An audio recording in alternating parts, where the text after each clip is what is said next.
Amém? A igreja apostólica, nós estamos nessa série Eclésia, falando alguns domingos sobre isso, porque precisamos entender realmente qual é o propósito da igreja e o que o Senhor quer fazer com você. Por isso eu falei que é um dia de decisão. E nós precisamos ter um coração de carne e rosto de pedra, e não o contrário. Repita comigo: coração de carne, rosto de pedra. Diga: coração de carne, queixo de pedra. Dá um abraço à pessoa do seu lado e fala: hoje você vai ter que decidir. Coração de carne, rosto de pedra. Aleluia. Por isso você tem que tomar uma decisão. A palavra decisão é uma palavra grega que vem da origem cisão, uma raiz chamada cisão. E cisão significa que você precisa romper com algumas coisas para conquistar outras. Você tem que deixar algumas coisas para você alcançar outras. O reino de Deus consiste sempre em deixar algo, e às vezes deixar até alguém, como Abraão teve que deixar Ló. Depois que começou a viver algumas perdas e o tempo da promessa foi se passando. Significa que você precisa hoje romper com algumas coisas que impedem você de avançar. Não é fácil tomar decisões. Elas podem ser pequenas, podem ser grandes, algumas fáceis, mas a maioria delas são difíceis. Mas você tem que decidir, porque você ficar parado também é uma decisão, infelizmente. Você não fazer nada também é uma decisão. Então você tem que dia a dia tomar decisões na sua vida. Estão ligadas às suas escolhas. E ouça, você vai colher do fruto das suas decisões. A igreja apostólica é uma igreja que sabe decidir. E quando ela decide, ela sustenta a decisão espiritual que ela tomou. Não é uma igreja que anda pelas emoções, não é uma igreja que anda pelos sentimentos, é uma igreja que anda por convicções, é uma igreja que anda por decisões. E às vezes as suas decisões vão incomodar pessoas, talvez as suas decisões vão afastar outras pessoas, mas você tem que tomar as decisões, para que você não fique preso. Hoje é um dia de decisão. Diga para alguém: é dia de decisão. Aleluia. Você se torna aquilo que você decide. Eu disse que você se torna aquilo que você decide. Em Atos capítulo de número 8. Vamos voar aqui nas asas do Espírito. Coloque seu celular no modo avião para isso. Amém? Atos capítulo de número 8. Faça algumas anotações. Você que ama a palavra. Atos capítulo 8. Está escrito assim: e também Saulo consentiu na morte dele, e fez naquele dia uma grande perseguição contra a igreja que estava em Jerusalém. E todos foram dispersos pelas terras da Judeia e de Samaria, exceto os apóstolos. E os homens piedosos foram enterrar Estevão, e fizeram sobre ele grande pranto. E Saulo assolava a igreja. Este Saulo é uma representação de uma igreja religiosa, de uma igreja que acusa, de uma igreja legalista, de uma igreja que condena, de uma igreja que persegue. Meu querido, cuidado com pessoas que falam que fazem parte da igreja, mas elas são acusadoras. Em Apocalipse está escrito que o diabo é acusador dos irmãos. Jesus nunca veio representar uma igreja acusadora. Então se afaste de pessoas que fazem parte de uma igreja, dizem que fazem parte de uma igreja, mas vivem condenando, vivem mostrando erros, vivem mostrando falhas. Quem está entendendo o que eu estou falando? Nós vimos aí agora, está aí explodindo aí. Se fosse do Espírito Santo a gente falava, está pocando. Lá no Espírito Santo tem essa palavra, pocar, o verbo pocar. Eu poco, tu pocas, ele poca. Nós vamos pocar o balão. Mas na verdade está estourando aí na mídia sobre a cantora Amy Rocha. Quando ela fala sobre uma igreja de fariseus. Eu falei um pouquinho domingo passado sobre a igreja de fariseus, não sei se você percebeu, mas existe sim uma igreja de fariseus. Mas precisamos tomar cuidado, porque quando você começa a trazer muita acusação, mostrar muito erro, muita condenação, os oportunistas de plantão, os profetas do caos começam a se oportunizar com relação a isso. E isso começa a trazer-nos uma preocupação como apóstolos da igreja de Jesus. onde pessoas só apontam falhas. Nós sabemos que há muitas falhas. Nós sabemos que existem os falsos apóstolos, falsos profetas, evangelistas, pastores e mestres. Eles estão por aí. Existem os falsos ministros, existem os falsos irmãos, mas só existe o falso porque tem o verdadeiro. Então existe uma igreja verdadeira, existe uma igreja remanescente, existe uma igreja adornada, santa. Existem líderes aí fora que não negociam os princípios, que não roubam dízimos, que não prostituem. Existe uma igreja aí santa que não está se vendendo. Existe uma igreja lá fora, uma igreja cheia do Espírito Santo. Existe uma igreja que está por aí, é a igreja do arrebatamento, é a igreja que será salva, é a igreja que transforma a sociedade.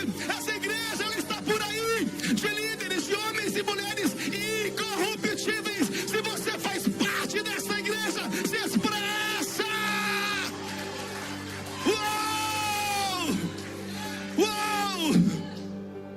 E quando você começa a ver que Caio Fábio, que se tornou um perseguidor da igreja, ele foi de um homem de Deus a um grande perseguidor, acusador, e começou a abrir um pouquinho a porta, e agora escancarou a porta para as vaidades, para as concordâncias LGBTs, porque a família dele está cheia de pessoas assim.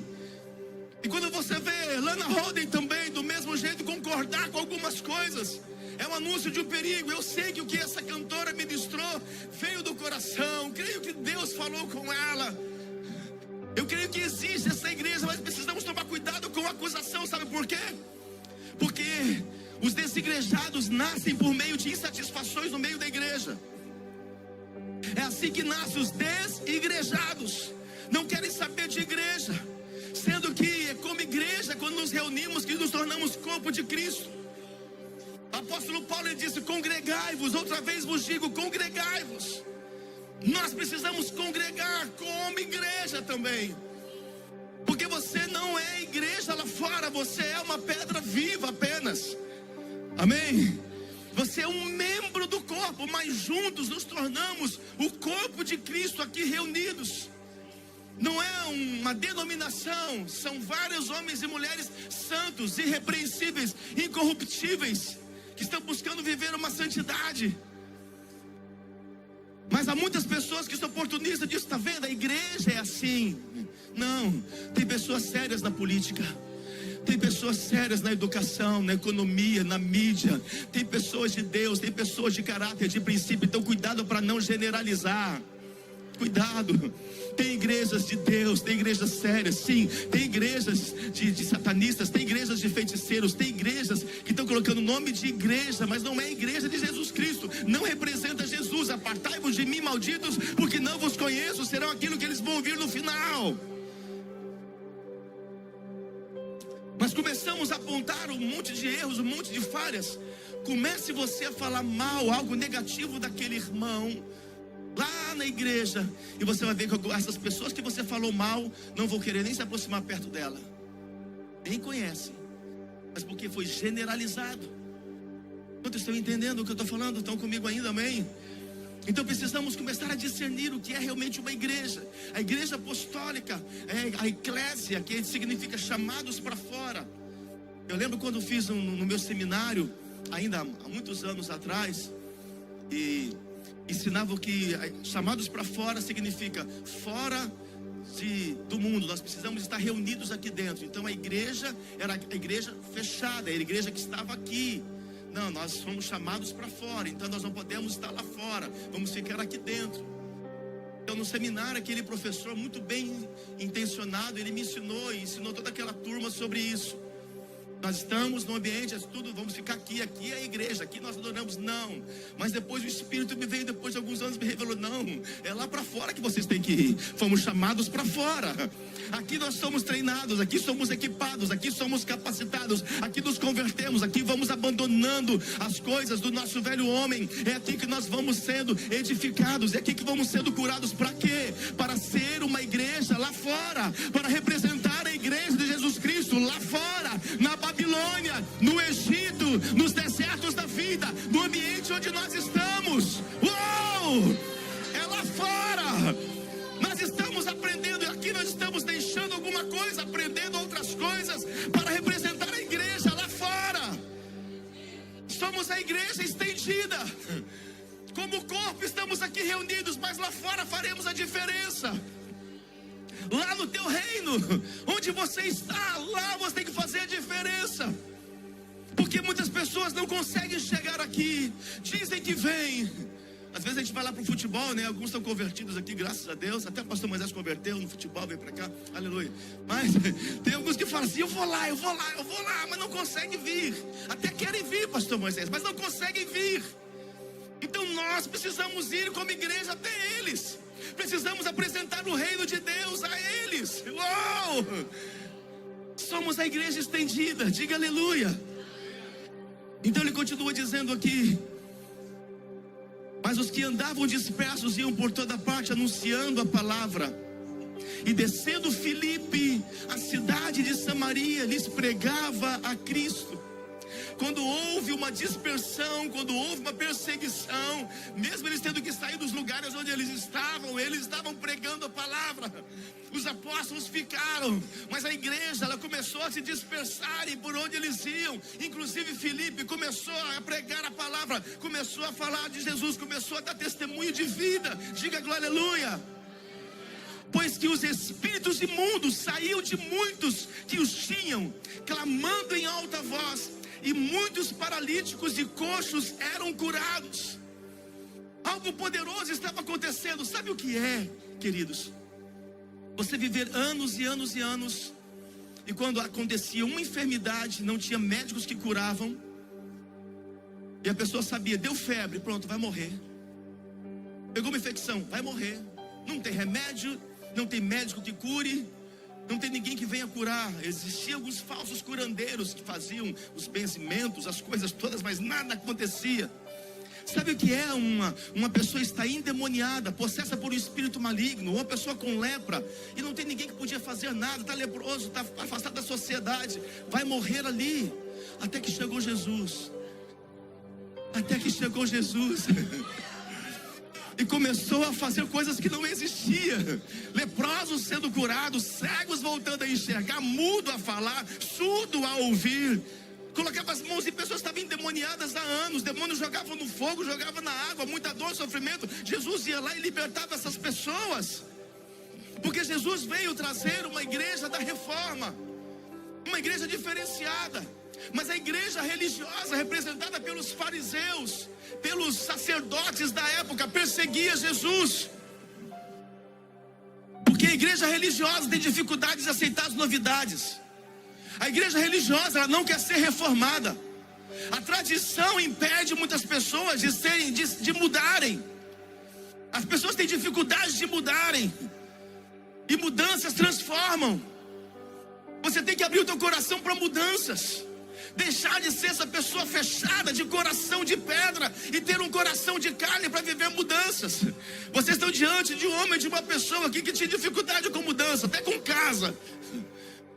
Eu tinha muita dificuldade com mudanças. Hoje eu tenho muita facilidade. Acho que eu fui para outro extremo, né, amor? Com as mudanças. E mudar algumas coisas, mas eu tinha dificuldade, porque não, já coloquei aqui, vai ficar aqui, vai morrer aqui. Pintou dessa cor, é essa cor para sempre. Síndrome de Gabriela, eu nasci assim, eu vivi assim, sempre Gabriela. Quem lembra disso? Mais de 40 anos aí, lembra? Quem tem mais de 40? Não, mais de 40, não de 80, Pedro. Falei,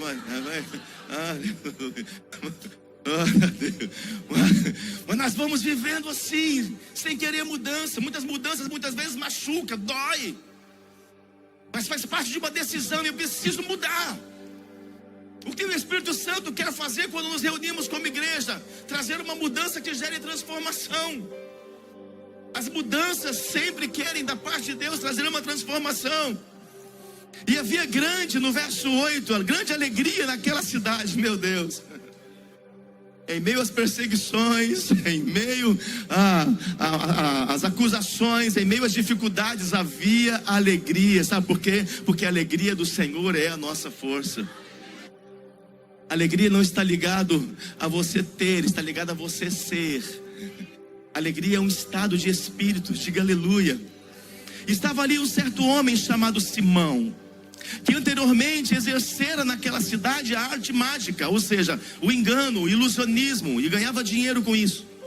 e tinha iludido o povo de Samaria, dizendo que era uma grande personagem, a qual todos atendiam, desde o menor até o maior, dizendo: este é o grande virtude de Deus. E atendiam-no porque já desde muito tempo os havia iludido com artes mágicas. Mas como cresce em Filipe, que lhes pregava acerca do reino de Deus, olha como que a igreja apostólica entra com a verdade para vencer a mentira. Tem pessoas que estão ao teu lado, que estão vivendo uma mentira. O que elas estão precisando? De conhecer a verdade.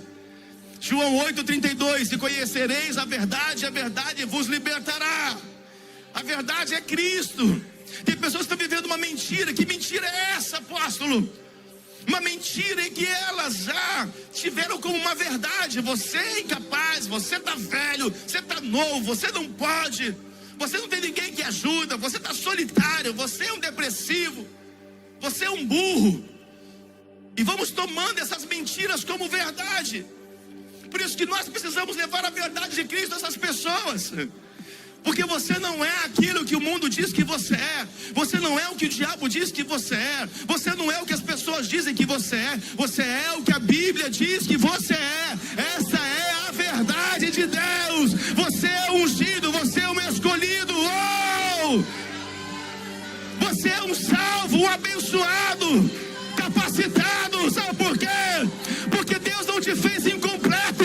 Quando Deus criou você, quando Deus gerou você, Ele já fez você pleno. Ele já te viu curado, restaurado, liberto, fortalecido. Ele já te viu empresário. Ele já te viu casado. Ele já te viu sacerdote, ministro.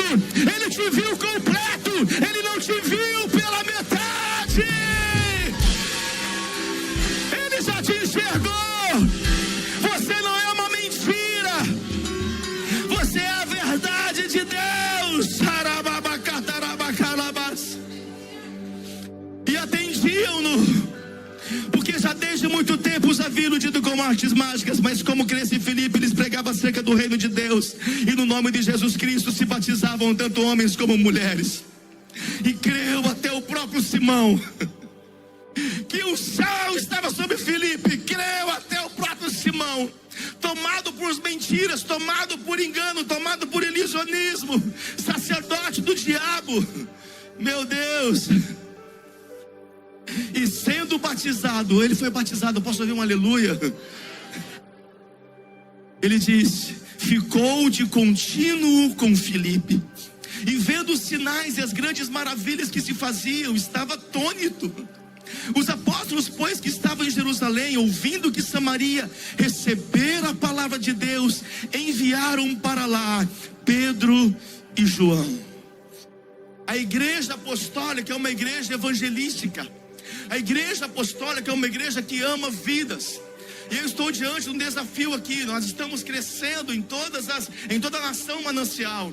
Tivemos um café de integração aqui de quase 30 novos filhos. Tivemos um café de integração aqui dos novos filhos esse fim de semana em Palmas, de 40 novos filhos.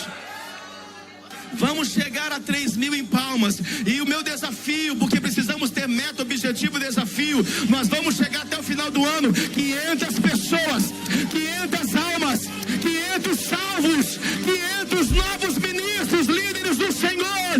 Não importa se estão incrédulos. 500, eu faço um decreto apostólico aqui: 500 novos filhos até o final do ano. 500 vidas, 500 almas. Se você crê, se expressa.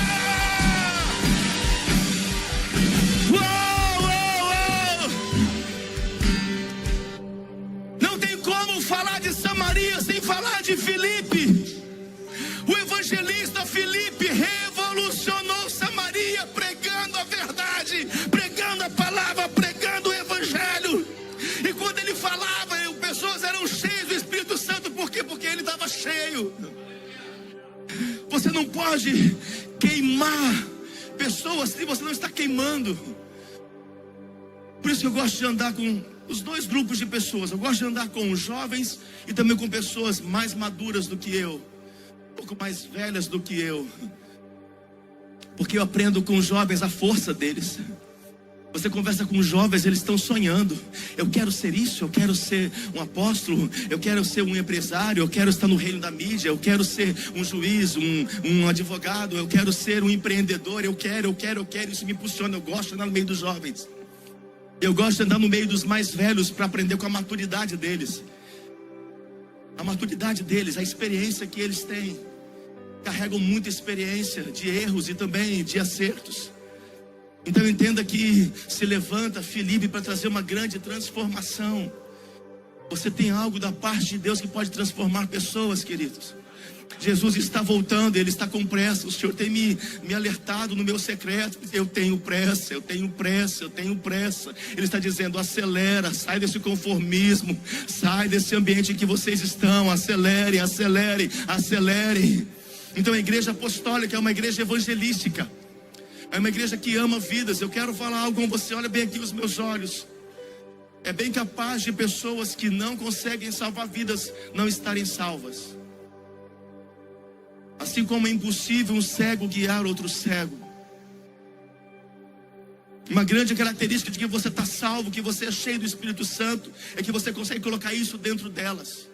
É que quando você começa a falar, o coração delas queima, arde. Elas querem Deus, elas querem a presença de Deus. Quando você conta um testemunho, e hoje você conta um, semana que vem você sobe, vai dar briga aqui para levantar o altar de testemunho, aleluia, amém?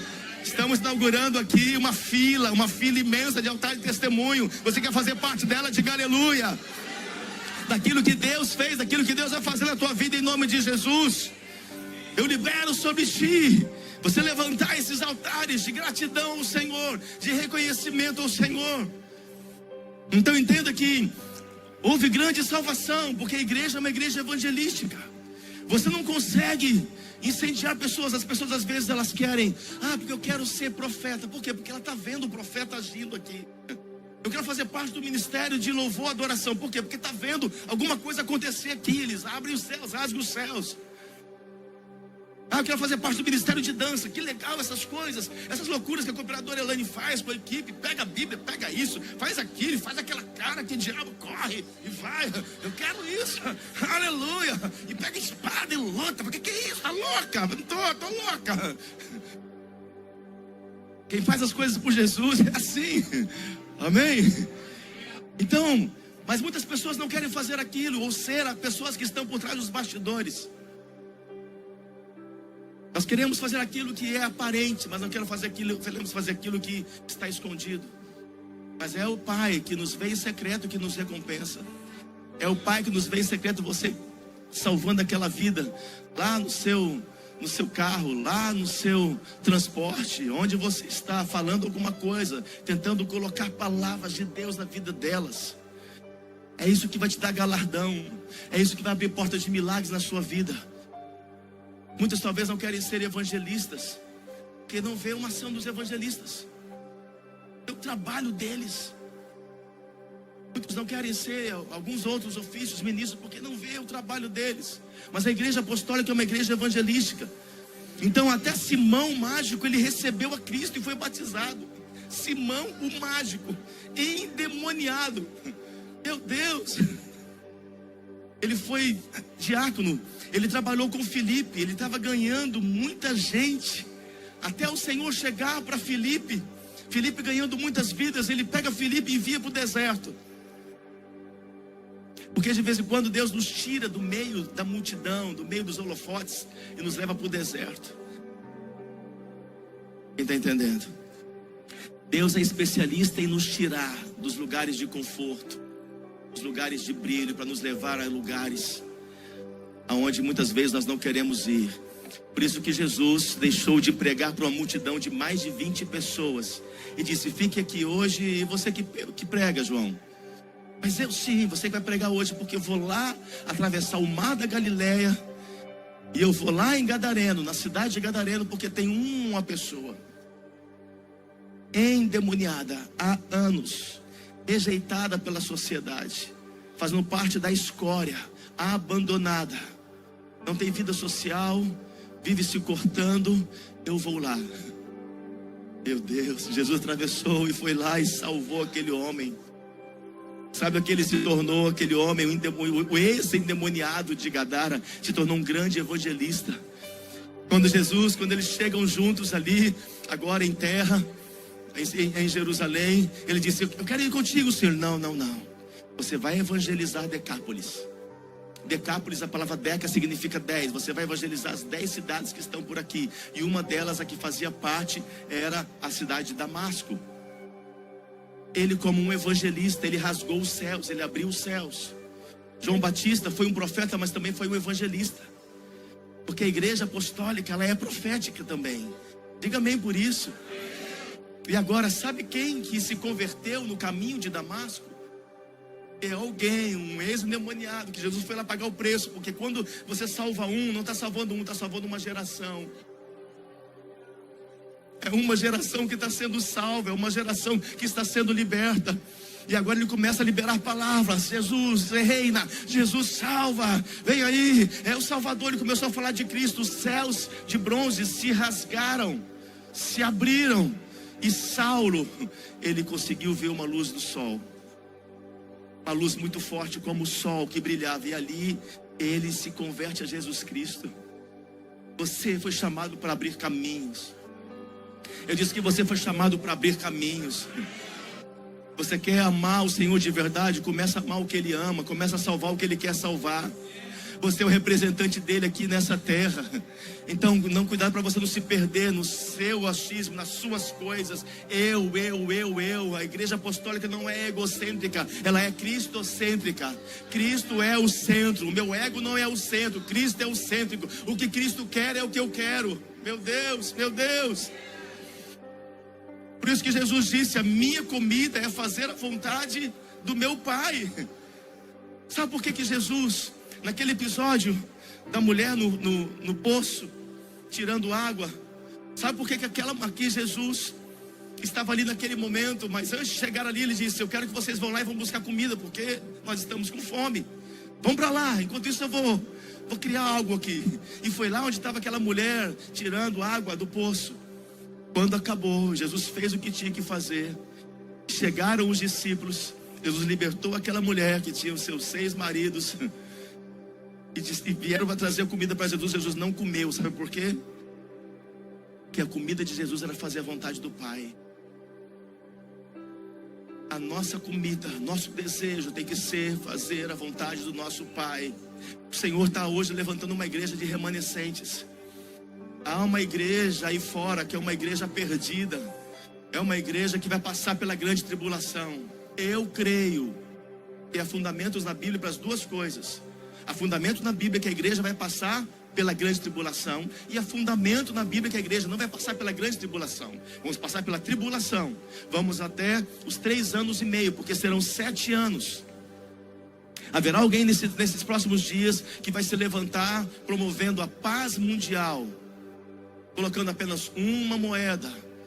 Todos nós vamos viver todos muito bem, em paz, as coisas vão dar certo, vamos crescer, a economia vai estar lá em cima, 3 anos e meio de bonança. E por isso muitos mais ainda vão se perder. Porque o tempo difícil é que nós ganhamos mais pessoas para Jesus. Mas um tempo fácil, onde tem carro, casa, dinheiro, viagem, tudo dando certo, as pessoas têm uma tendência de esquecer de Jesus. Então nesses 3 anos e meio, eu creio que nos 3 anos e meio, nós vamos viver os primeiros 3 anos e meio desse tempo ainda de paz. Mas a segunda parte dos 3 anos e meio, que é onde o diabo vai se manifestar, o anticristo vai declarar quem ele é, que vai haver uma grande perseguição como nunca a igreja, onde muitos vão querer se matar, porque serão perseguidos, vão ter que ter a marca da besta, só come com a marca da besta, só acessa lugares com a marca da besta, só tem dinheiro com a marca da besta, não vai existir a moeda mais, o papel mais, tudo vai ser eletrônico os últimos 3 anos e meio. Eu creio que a igreja, a igreja salva, arrebatada, que está se preparando agora, não vai passar por essa grande tribulação. Seremos levados antes. Mas a igreja que brincou, a igreja que cuidou do seu ego, a igreja que continuou na prostituição, no adultério, olhando e vendo aqui, mas infiel na sua vida com Deus, esses não vão subir, vão ficar para a grande tribulação. Não se engane, isso é fato. Os sinais já estão demonstrando tudo isso. Mas a igreja de temor, a igreja de amor, a igreja está preocupada em salvar o pai, a mãe, o irmão, o tio, quem tá do lado dele, os colegas de trabalho, de faculdade. Esses serão salvos. Eu não vou passar por essa grande tribulação. Eu não creio que os fiéis, os que estão renunciando agora, sacrificando agora, dando a vida agora, amando agora, colocando Deus em primeiro lugar agora, vai passar pela mesma coisa daqueles que são mornos, daqueles que brincaram com Deus. Eu não creio que Deus seria injusto assim. Está chegando esses dias, é muito próximo. Mas os 3 anos e meio serão terríveis. Se você não consegue hoje vencer o pecado, a tentação, se você não consegue hoje renunciar às coisas do mundo, imagine na grande tribulação, na terrível tribulação. A Bíblia diz que muitos vão correr para o meio das montanhas para se esconderem. Mas vai haver uma grande perseguição.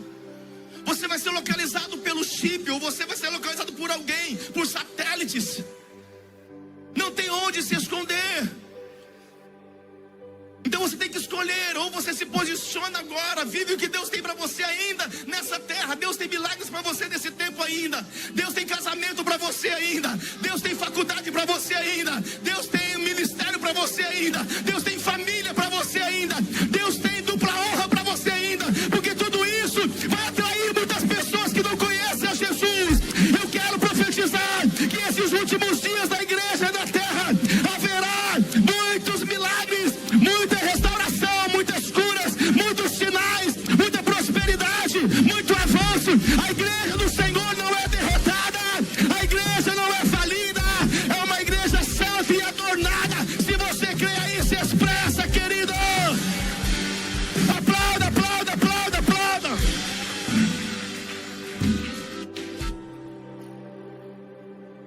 Deus tira Filipe, meu Deus, lá do púlpito e leva para o deserto.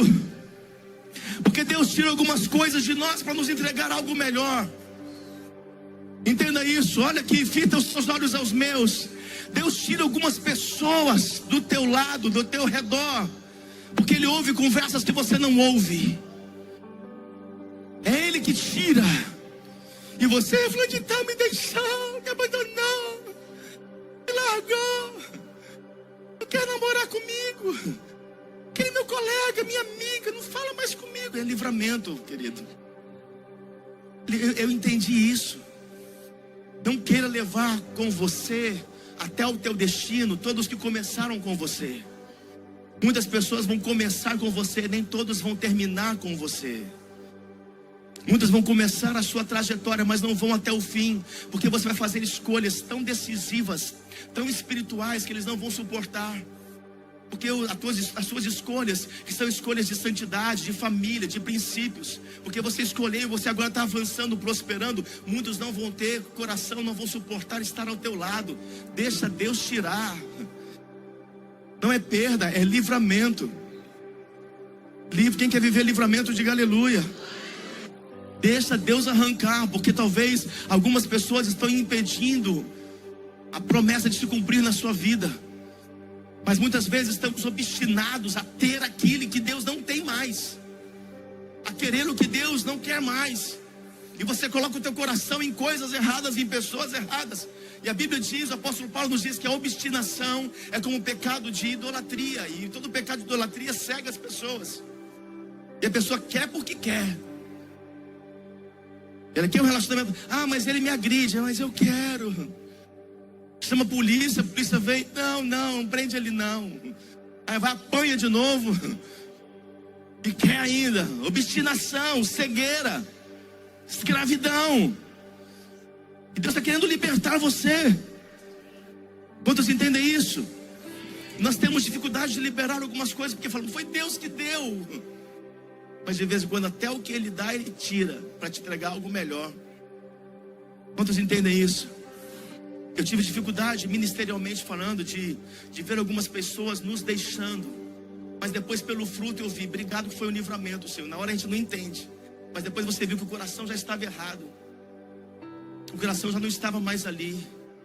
Porque não adianta você ter a pessoa e não ter o coração dela.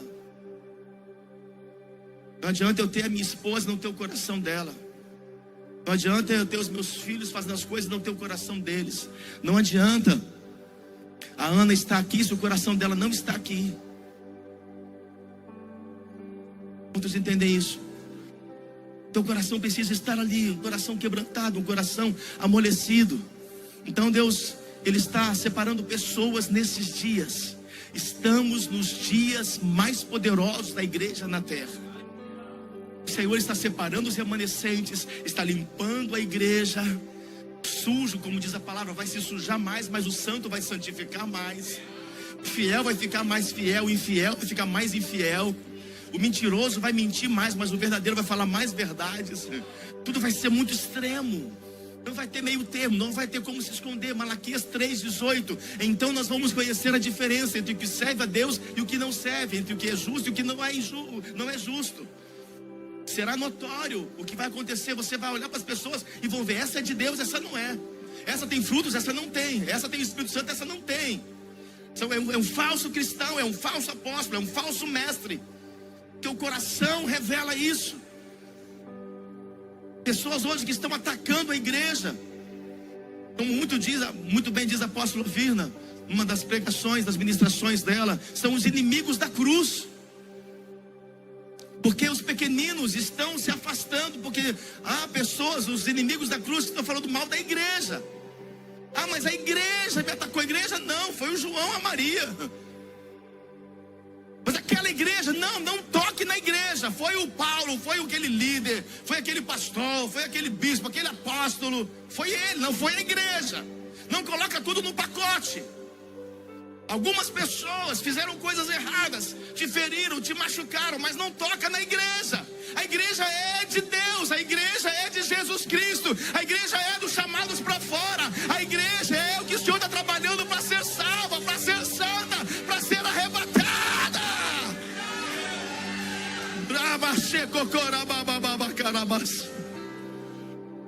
E Deus vai nos tirando, porque nós vamos nos acostumando. Nos acostumamos com o ambiente, nos acostumamos com as pessoas e vamos tomando aquele lugar de conforto. Agora eu não sirvo mais o ministério, eu estou confortável assim. Agora eu tenho a minha casa. Não é tempo de conforto, é tempo de sacrifício. Conforto virá um dia. Por isso que Noé trabalhou 100 anos por algo que só usou 1 ano. Ele já estava no conforto. Sabe o que é ficar 1 ano ali? No cruzeiro do MSC. Quem gosta de cruzeiro assim? Gosta, amor? Eu vou te levar, tá bom, amor? Você quer ir comigo? Amém? A igreja vai pagar para nós nosso cruzeiro. Amém? Para nós ir. Digam amém. Cadê? Tem geração incrédula. Nós fomos a um cruzeiro, a igreja pagou para nós, amor, uma vez. E foi assim, algo tremendo, cântico, algo poderoso. E Noé estava ali naquele conforto. Pedinha, melhor do que estar enfrentando os incrédulos lá fora. Um monte de gente acusando, perseguindo. Ele quietinho, não tinha que construir nada. Mas difícil para Noé foi sair do conforto. Difícil para Noé foi pegar, chegou, não tem mais água? Não, estamos no monte, sim. Eu não quero abrir essa porta. Não tem nada lá, não tem árvore, não tem nada. Eu não vou abrir não. E você, Virna, vai abrir? Não, vamos ficar aqui, estamos acostumados, família, legalzinha. Mas Deus diz: abre a porta e reconstrói para mim. Deus nos chamou para reconstruir essa terra. Eu quero que isso entre no teu espírito. Desde agora o Senhor te chamou para reconstruir a terra, que nós vamos voltar para ela. Vamos passar um tempo na eternidade. Depois vamos reinar com Jesus nessa terra. Entende isso? Alguns de vocês terão mansões aqui na terra, fruto do que você está semeando agora. Alguns de vocês vão ter uma casinha de um T1.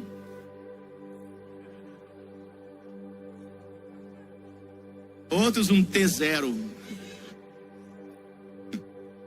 Outros vão pedir para morar na casa do outro.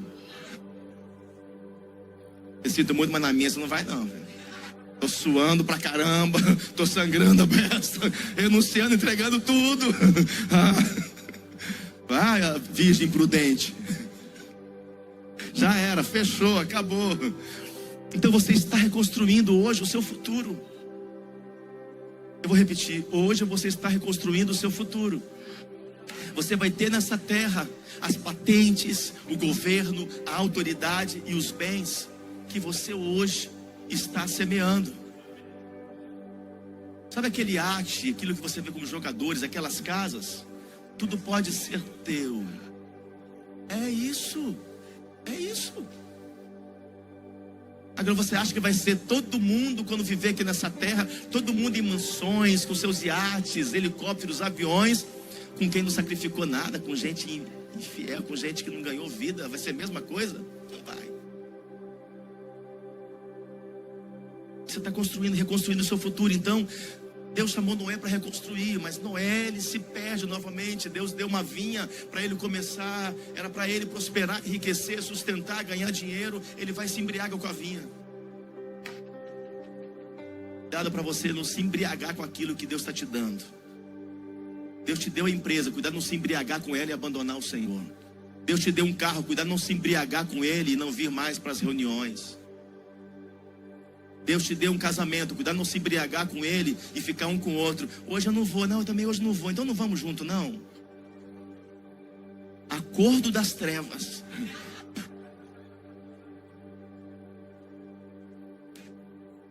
Entenda que já quando eu peguei vocês, né? Dá um cutucão na quinta costela da pessoa do seu lado, ela pegou em cheio, hein, irmão? Aí entra aquele acordo, um vai, acho que eu não vou não. Então, vamos tentar ir, vai devagar, vai. Por isso que chega aqui 11h30. Está na dúvida ainda, se vai, se não vai. Até para dirigir, vem devagar. Vamos chegar na hora de ir embora, na hora de comer, estou com fome. Tudo que Deus te dá é para reconstruir vidas. Teu dinheiro, os teus dons, os teus talentos, a tua empresa, a inteligência, tudo tem um propósito: reconstruir vidas. Reconstruir vidas significa reconstruir a terra, significa reconstruir o mundo, porque há muitas pessoas lá fora que estão destruídas e precisam ser reconstruídas. Destruídas na sua autoestima, destruídas na sua autoimagem, destruídas nas suas finanças, no casamento, na família, nos negócios, destruídas. Então fomos chamados para reconstruir vidas. Mas apóstolo, eu estou mal, mas reconstrói a si mesmo. Um pedreiro, ele pode estar com um calo nas mãos. Eu estou tendo calo todos esses dias, porque minha mão é mão de um lorde, um príncipe dinamarquês. Minhas mãos são finas. Aleluia. Não, esse ui, né? Ui, vocês não viram o diácono Leandro pintando a parede. Depois eu vou fazer um desenho aqui para ver como é que ele... Sem querer expor. O diácono Leandro estava pintando a parede ali na frente. Ficou bonito, ficou? Aí eu comprei um brilhozinho, né? Aquele glitter, né? Para comprar. Aí filmaram, né? O Leandro pegou lá um glitterzinho, fez assim com a mãozinha, jogou na parede, assim, ficou legal. Falei,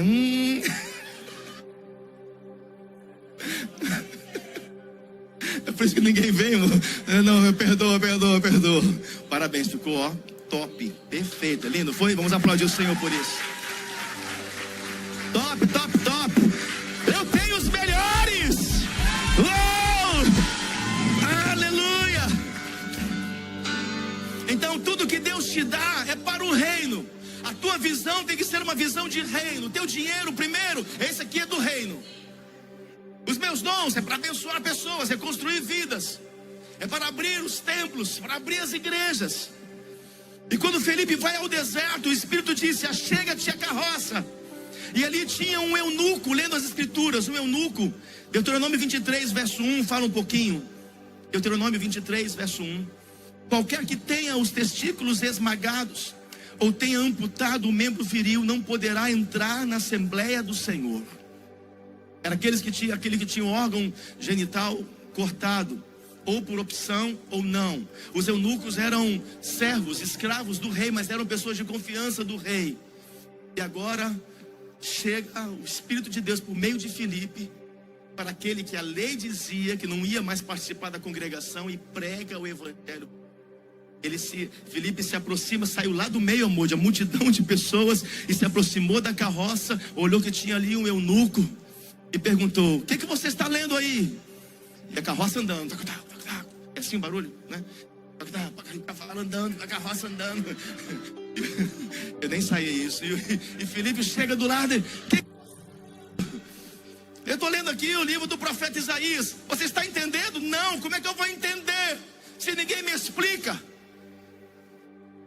Porque é importante você ter entendimento. Você tem que entender o que Deus está falando com você. Você ouve um testemunho poderoso como esse da diaconisa Patrícia. Peraí, eu entendi, eu preciso fazer votos para desatar o que está preso há muitos anos.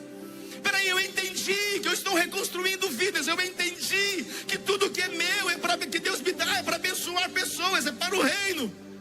Eu entendi que eu preciso salvar aquilo que Deus quer salvar, amar o que Deus ama e odiar o que Deus odeia. Eu entendi isso. Por isso que os ministros, eles estão levando para você entendimento. Estão pegando a palavra e mestralmente estão ali trazendo detalhes para você, pontuando algumas coisas. 3 pontos, 4 tópicos, 5 degraus, 5 passos, para levar você ao entendimento. Treinamentos é para levar você ao entendimento. Este homem, esse eunuco, estava vindo de um culto de adoração lá em Jerusalém. Ele foi para lá, mas o que ele ouviu ele não entendeu. Ele veio talvez agora, e agora? Estou lendo aqui, mas não estou entendendo. Porque as pregações antigamente só a graça de Deus. E ele agora começa a explicar. Filipe começa a explicar para ele. Meu Deus. Ele estava vindo de um culto. Ele foi, adorou e não entendeu nada. E agora Filipe, ele vai ali porque... para buscar aquele homem, deixou a multidão para salvar aquele homem, porque quem não para por causa de um, nunca acessa a multidão. Quem não para por causa de um, nunca vai acessar a multidão. É aquele um que você salva uma geração inteira. Quantos entendem isso? Então Filipe começou a ensinar aquele homem. Quando viu água, e ele falou sobre o batismo, e quando ele viu água, o eunuco olhou e falou assim: olha, então esse Jesus aí, eu quero ser batizado em nome dele, tem água ali, podemos descer? E Filipe não disse: você é dizimista, você tem que participar de 1 ano e meio ainda. Não, eu posso me batizar se você crer neste que eu falei, que o profeta Isaías está falando de Jesus. Se você crer nesse Jesus que eu conheço, que me salvou, é lícito você se batizar. E a Bíblia diz que desceram, a carruagem parou, desceram ambos a água e ali foram batizados. Porque o batismo é um selo de que você está morrendo para o mundo e nascendo para Cristo. Você tem que se batizar. Batismo significa sepultar o velho homem e nascer o novo homem. Por isso que é o batismo nas águas. Quantos entendem isso? Por isso que o entendimento é importante. Lá em Mateus 13:19 está dizendo que algumas pessoas ouvem a palavra e não entendendo, vem o maligno e rouba. Sempre que você não entende que é para você, que você tem que se posicionar, que você tem que tomar uma decisão, realmente, quando você não tem esse entendimento, o inimigo vai vir e vai roubar. Porque você não entendeu. Então você apenas ouviu. Agora, quando é, apóstolo, que eu entendo, você entende quando você se interessa. Você entende quando você se interessa. Qualquer coisa na sua vida, se você se interessar, você vai começar a discernir sobre aquilo. Aquela matéria, aquele assunto, aquele relacionamento. Se você se interessar, você vai entender sobre aquilo. Mas aquilo que você não se interessa, eu estou aqui, eu estou nem ouvindo, nem sei o que pregou, não estou interessado em ouvir, então você não vai entender. Tem que haver interesse no seu coração. Amém? Então você entender que a sua vida é dele, entender que você tem que morrer por ele, se entregar para ele, entender que suas finanças pertencem a ele, entender que a sua casa é dele, entender que ele tem promessa para você, entender que ele já escreveu tudo a seu respeito. O Senhor não vai fazer criar nada para você. Quando ele te salvou, ele já criou tudo. Quando ele te gerou, ele já fez tudo para você. O que precisamos é acessar as coisas que ele liberou. Amém? Por isso que é importante você aprender, porque são coisas pequenas que movem as coisas grandes. Se atente às coisas pequenas desse tempo, porque são elas que movem as coisas grandes. Tem glória dentro de você. Eu disse que tem glória dentro de você. Então pare de colocar as coisas do mundo dentro de você. Tem glória dentro de você. Tinha glória em Filipe, tinha glória nele. E de acordo com aquilo que ele fez, a glória de Filipe começou a se expandir. Quantos entendem? Diga aleluia. Então quando viram que Filipe ali, ele tinha evangelizado Samaria, os apóstolos foram para lá. Meu Deus, Filipe representa uma igreja evangelística. Filipe representa alguém que estava agora se levantando para fazer toda a vontade do Senhor. Filipe representa alguém cheio do Espírito Santo. Filipe representa um evangelista profético, um evangelista apostólico. Em nome de Jesus, se